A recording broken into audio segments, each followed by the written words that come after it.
As shown by the ongoing coronavirus disease, Covid-19, major infectious diseases and epidemics have devastating impacts on human lives, affecting on a long-term social and economic development. On the occasion of this year's International Day of Epidemic Preparedness, the UN Secretary-General Antonio Guterres says it's a reminder that the world remains woefully unprepared to stop localized outbreaks from spilling across borders and spiraling into a global pandemic. Well, Dr. Shalom Oni is a public health physician, and he joins us here in Lagos to talk more about this.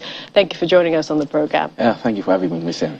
Well, before we go into the International Day of Epidemic Preparedness, I mean, I know that you've been traveling this holiday.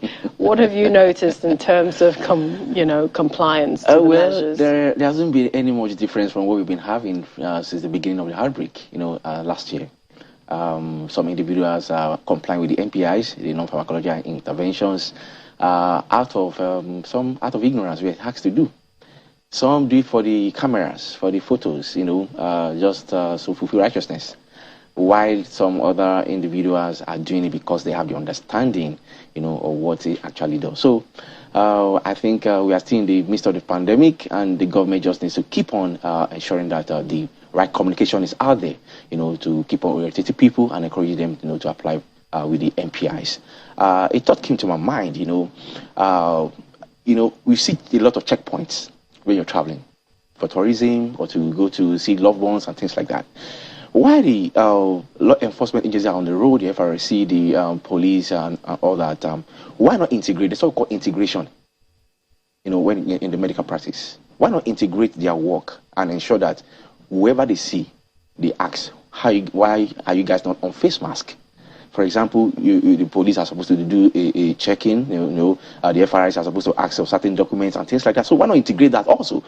For me, it will help the compliance nationwide. So maybe that's the food for thought for the government, as we go further in this pandemic fight. It also speaks to mind of the One Health approach, with, exactly. Integrating all sectors exactly. and driving the this human, epidemic the animal, and the environment. I know all these things have an interplay, and the disruption of life, between human, animal, and the environment can determine the occurrence of emerging diseases, re-emerging diseases, like we are now having with COVID-19, right. With Lassa fever, measles here and there, so. And the truth is, with this, with COVID-19, do you think that the world learned the hard way about epidemic preparedness? Yeah, for me, I think so, because if you look at it, even in developed nations, where we have the structures and systems, where we have the technological advancements, they were still overwhelmed, especially in the aspect of personnel.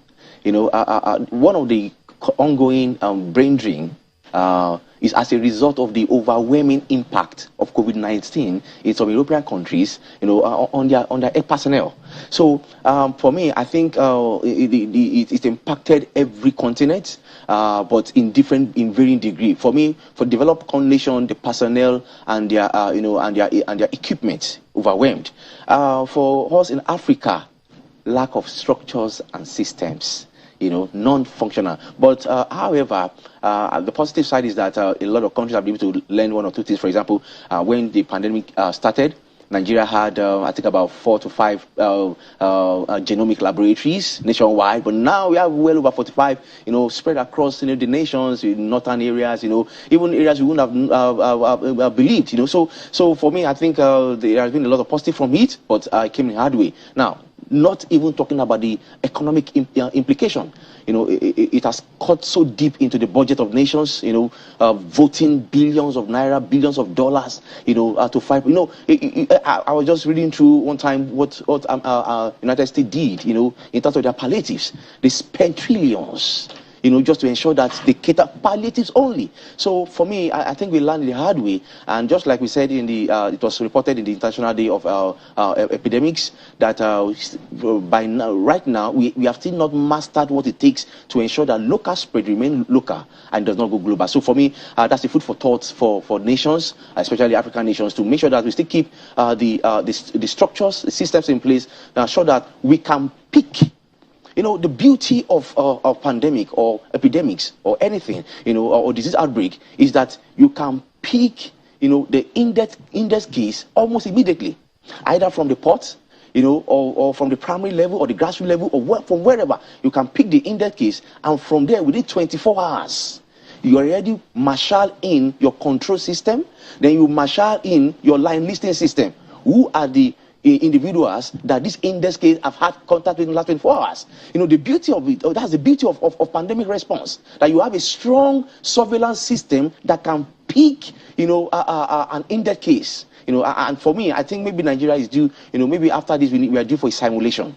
We need to simulate our preparedness and see how prepared are we to combat, future pandemics, because this is very important for us. Also, in terms of, the UN, WHO, other international organizations talk about solidarity, partnerships, and that this help also in combating and localizing outbreaks. Exactly. Are we getting that in Nigeria? It's a good idea, and I think Gavi, Vaccine Alliance, the Global Fund, for AIDS, tuberculosis, and malaria, we call them ATM. I think this thing has been working well, but taking that back to Nigeria and how well we've been able to, how well are we doing as far as that partnership is concerned? For me, I think we can still do better. During on this ongoing pandemic, we've seen the partnership in our own domain here. We have COVID. Coalition Against Covid-19. And they did pretty well. Constructed, a lot of isolation centers across the nations, gave palliatives, even though the palliatives, we saw what happened in some of the palliatives, exactly. But then I think we are beginning to see the dividends of this partnership. But for me, I think it can still be better, in terms of funding, of research, funding of logistics, and making sure that materials get to the right set of people. So for me, I think it's not bad. Then we have seen the impact of Vaccine Alliance. However, there are issues on that. Sometimes the vaccines that we receive in Nigeria, they have lower shelf life. Their vaccines they're already on their way out. And it caused a little bit of problem for us some weeks ago, whereby several millions of vaccines got expired, not due to our own laxity, but because the vaccines already had a low shelf life. So I think the partnership can be better. The solidarity can be stronger, can be strengthened. There should be a lot of sincerity, honesty to it, and there should be compassion, in all of it, so that there can be equality, among all the nations. All right, we appreciate your time. Thank you so much. Always a pleasure having you on the program. Dr. Shalom Mani is a public health physician. Thanks again. Yeah, thank you very much.